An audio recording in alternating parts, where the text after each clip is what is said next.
So today I get to talk about something on land versus in the water, which is a little bit different for me, but certainly is a passion. And I'm going to talk about trail running and kind of why I like trail running. I don't expect that everybody on this call is going to want to go out and run a trail, but hopefully this gives you some ideas for how to take your passion outside, whatever that may be. And maybe that's hiking, maybe that's liconeering or photography or whatever thing you enjoy, but really thinking about what's good about the outside world in the winter. I love this quote from Robin Williams. I do run on roads and was a track runner in high school. Didn't run cross country, but the older I get, the more I enjoy running on trails, especially in the winter, because for two reasons. One is I don't have to worry about ticks. I don't have to treat my clothes. I can wear tights. I don't have to worry about that.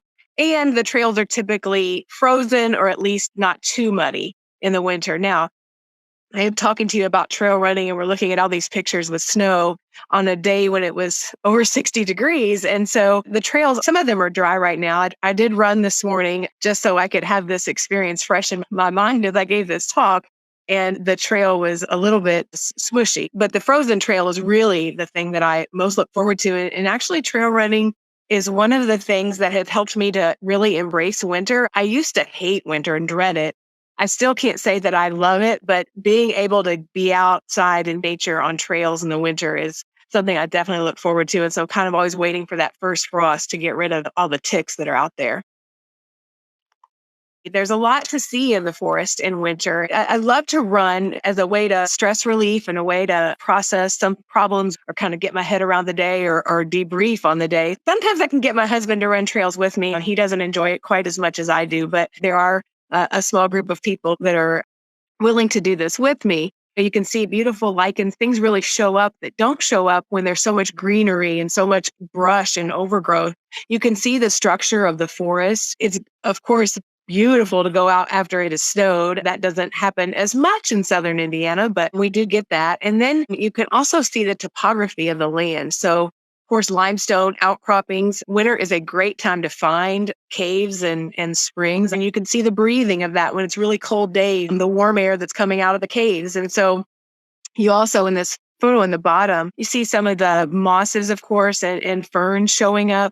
So it's a good time to appreciate some of the other nuances of our landscape. And of course, I show this pretty little, I don't even care for rodents so much, but I think voles are beautiful because of that soft fur.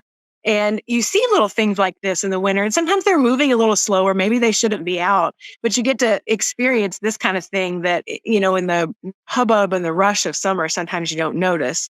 And so one of the best experiences I've had running in trail, well, many good experiences, but one of the most memorable encounters, I will say, was on the trail that I'm going to highlight here in a moment. And I was running, it was about this time of year, maybe a little bit earlier in November. And I came up on a buck deer in the woods. And I've never been afraid of a deer in my life, but I was pretty sure this one wasn't running away from me. In fact, he was running towards me and he got pretty close before he stopped. And he looked at me and finally decided I wasn't what he was after, and he went on his way. But definitely my heart was racing and I wish that I had a camera because it was just a gorgeous animal. It would have been a great picture, but I do tend to leave my phone in the car. I don't take it with me when I run trails because I want to be completely engaged. And you can, of course, fall and trip, but running does engage your whole body. So it's not only for your heart and your lungs and your legs, but it's your core. You're trying to keep from falling. You run slower when you run on a trail versus a road, but it is a full body workout. And most importantly, I think it works your mind and you have to engage with what you're doing, but also you're thinking the whole time and it goes so much faster and it doesn't hurt as much when you're done. So to that age now where road running, sometimes I kind of hurt after I've done a long run. And that isn't the case for a trail. I hurt in different places, but I sleep well at night and it's just a good feeling. So what do you need to go do a trail run or plan a long hike even? I will say your feet are the most important thing to protect. Everything else kind of warms up and you don't have to worry so much about your clothing, a hat and all that. It's your feet. And of course you want shoes that are grippy. You don't want road running shoes that are slick on the bottom. You want shoes that have good grip, but probably more important than that is you want good socks. And so I'll give a shameless plug for Smart Wool PhD running socks. I wore a pair of these for a trail race that I did in which there had been inches of rain the night before. It was in Jackson County. It was on clay, terrible running conditions, covered in mud at the end of the race. My feet had balls of clay inside my shoes, and I had no blisters. I mean, I think it was because of these running socks. And whether it was or not, I'm going with it. And I love those. I love them. And I have to get new pairs every year for Christmas. So I'm hopeful this year. The two apps that I use that are equally important are All Trails, which you can look up all trails, the area you're going to, and look for trails in that area. So for the trail that I'm going to talk about, the Rabbit Hash Trail, you would look up Rabbit Hash Trail, or you would look up Elizabeth, Indiana, what trails are nearby.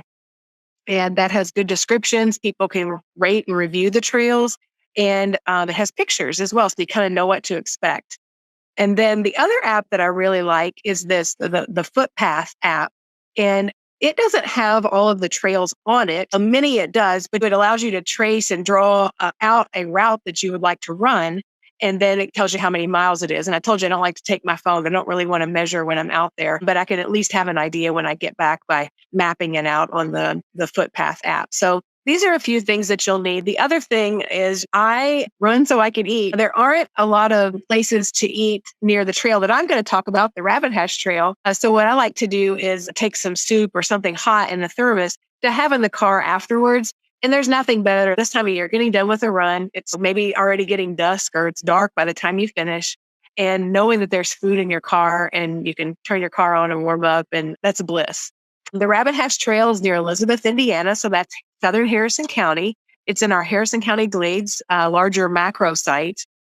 And so I am partial to this trail. I help to lay it out and to talk with landowners on either end of the trail to negotiate some easements and some agreements so that we could make the trail go from Rabbit Hash Ridge Road to Lambs Ridge Road. And so it's a 2-mile one-way hike. You can park cars at either end to do a carpool, or you can park at one end. It's got a lot of ample parking on the Rabbit Hash Ridge Road side of this trail. You can do it out and back, which would be 4 miles. And then there's a Eubank forestry loop, which is another half mile. It has interpretive signs talking about forest management. All told, you can get 4.5 miles. It's really good footing. So it does have some hills, some good rollers on it. It's a great workout, but it's also just a gorgeous trail and a really nice oak hickory forest. And it also has the Rabbit Hash Glade on it, which is a really rare community type grassland prairie in the middle of a forest. And so this is a really special property. And the last thing I will say about trail running is here, you can also add on roads if you need a longer run. But the beauty of our trails is that there aren't dogs running loose on our trails. You can have a dog on this trail, but it has to be on a leash. And so that's nice when you're running out alone, especially maybe in areas you don't know as well. So an example of the signage that we have along that trail talking about different aspects of the forest. I think I probably didn't share that Rabbit Hash, we don't exactly know the origin of that name. That's the name of the ridge road that runs through this property. But there is a town in Kentucky called Rabbit Hash. We tend to think that people came up from Kentucky into Indiana and settled in the same looking kind of topography.